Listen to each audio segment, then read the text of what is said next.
आज हम पढ़ेंगे जालंधर का किस्सा चरित्र और किस तरह वरंदा का पतिव्रत के कारण जालंधर की मौत नहीं हो रही थी। फिर विष्णु भगवान ने वरंदा का पतिव्रत धर्म को खत्म किया, तब जालंधर की मौत हुई।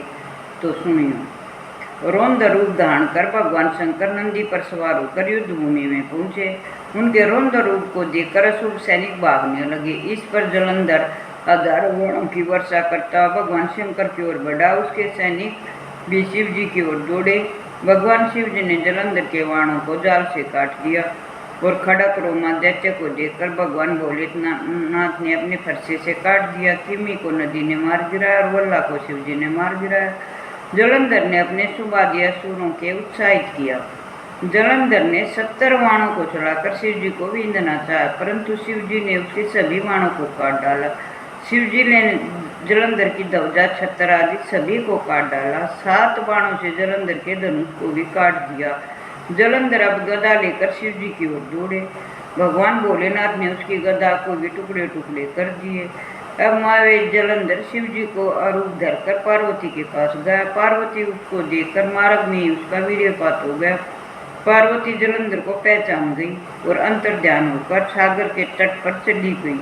तब विष्णु पार्वती के पास गए। पार्वती ने उनसे पूछा, क्या तुम्हें दुष्ट जालंधर का कृत्य मालूम है? विष्णु ने उत्तर दिया, मुझे आपकी कृपा से सब कुछ ज्ञात है। पार्वती ने विष्णु जी से कहा, इस दैत्य ने मार्ग खोला है, इसका अनुसरण कर तू उसकी पत्नी का पति और धर्म नष्ट कर। यह मेरी आज्ञा है। ऐसा करने से यह दैत्य समाप्त होगा। भगवान श्री हरि जालंधर दैत्य के एक नगर में पहुंचकर उद्यान में ठहर गए। वरंदा ने सपन में देखा कि उसका पति जालंधर नग्न अवस्था में सिर पर तेल लगाए भैंसे पर चढ़कर दक्षिण दिशा की ओर जा रहा है। वह काले रंग के पुष्पों की माला पहने हुए है। उसके चारों ओर हिंसक जीव चल रही है। नगर समुद्र में समा रहा है। तत्काल वह सपन पर विचार करने लगी। उसका मन व्याकुल हो रहा था। वह सखियों के पास अटारी पर गई। उसके बाद वह वन में घूमने लगी। बगीचे में घूमते हुए उसने मौनी तपस्वी को देखा। भयभीत वरंदा ने उस मौनी तपस्वी के गले में हाथ डाल दिया। ऐसा करने से वरंदा की घबराहट दूर हो गई और उसने मुनि को प्रणाम करके कृतज्ञता प्रकट की। इसी समय मुनि के पास 2 बंदर आए। वे आकाश में गए और जालंधर का सिर और धड़ लेकर मुनि के पास पहुंचे। पति का सिर व धड़ अलग अलग देखकर वरंदा मूर्छित हो गई। होश आने पर वह विलाप करने लगी। वह मुनि से बोली, हे कृपा सागर, क्या आप मेरे पति को जीवित कर सकते हैं?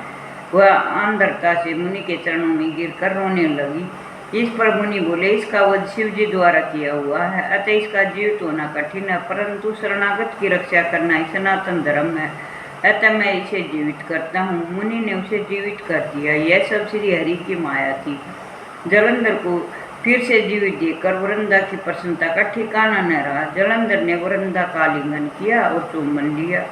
अब वह विष्णु भगवान के रूप में बदल गए। संभोग के समय उसे विष्णु जानकर वह बोली, हे प्राय स्त्री के साथ रमण करने वाले विष्णु, तुम्हारा शील को धिक्कार है।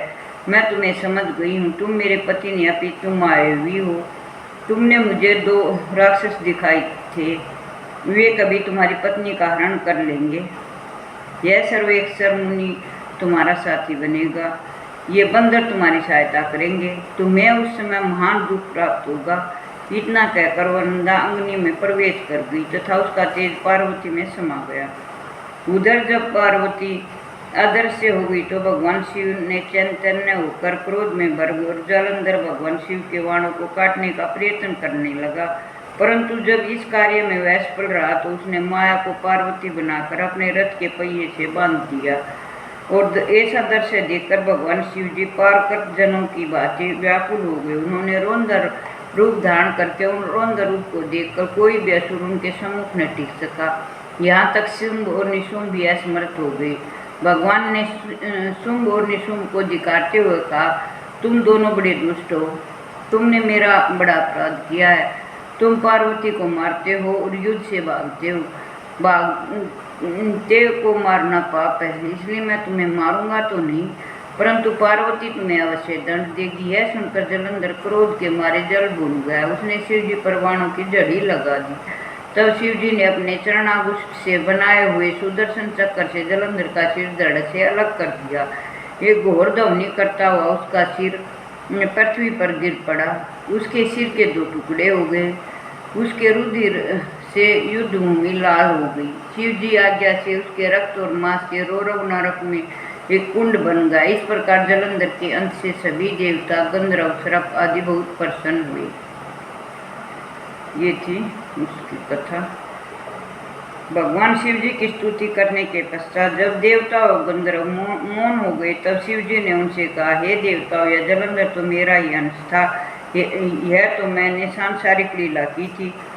तब सभी देवताओं ने प्रसन्न होकर श्री हरि का चरित्र भी भगवान शिव से बताया कि किस प्रकार उन्होंने वृंदा को मोहित किया और वह अग्नि में प्रवेश कर परम गति को प्राप्त हुई। देवता ने यह भी बताया कि श्री हरि तभी से वृंदा की सुंदरता पर मोहित हैं और सिर पर उसकी चिता की राख लपेटे हुए घूमते रहती हैं। हे भोलेनाथ, आप श्री हरि को समझाइए, क्योंकि चराचर प्रवृत्ति आपके अधीन है। यह सुनकर भगवान शिव शंकर ने अपने दुस्तर माया को समझाया और बोले, यह चराचर संसार उसी के माया के अधीन है। उसी में मोहित होकर विष्णु जी काम से वशीभूत है और महादेवी उमा त्रिदेवों की जननी है तथा समस्त संसार से परे है। वही मूल प्रकृति गोरा कहलाती है। अतः आप सब देवता विष्णु के मोह को दूर करने के लिए उन्हीं की शरण में जाइए। तब समस्त देवता भगवती उमा के पास गए। उनके पास पहुंचने पर आकाशवाणी हुई कि मैं 3 गुणों से पृथक होकर सब जगह स्थित हूँ। मैं सत्गुण में गोरा, रजोगुण में लक्ष्मी, तमोगुण में ज्योति रूपा हूँ। अतः आप सब लोग मेरी उन शक्तियों के पास ही जाओ, वे तुम्हारे मनोरथों को पूरा करेंगी। इस पर समस्त देवता गौरी, लक्ष्मी और ज्योति रूपा सरस्वती को प्रणाम करने लगे। सभी ने भक्ति पूर्वक उन तीनों की प्रार्थना की। तीनों देवियों ने प्रकट होकर उन्हें कुछ बीज दिए और बोली, तुम्हें इन्हें ले जाकर पृथ्वी में डाल दो। सभी देवता उन बीजों को लेकर श्री हरि के पास गए। उन बीजों को वृंदा की चिता में डाल दिया। उससे धात्री, मालती और तुलसी प्रकट हुई। विधात्री के बीज में धात्री, लक्ष्मी के बीज में मालती और गौरी के बीज में तुलसी प्रकट हुई। धात्री और तुलसी ने प्रीति की। विष्णु ने उन्हें उन वनस्पतियों को देख प्रीति पूर्वक बैंकुट चले गए। वे पहले की बात ही सुखी होकर भगवान शिव की चिंतन करने लगे। जय सिया राम। ओम नमः शिवाय, ओम नमः शिवाय, ओम नमः शिवाय, ओम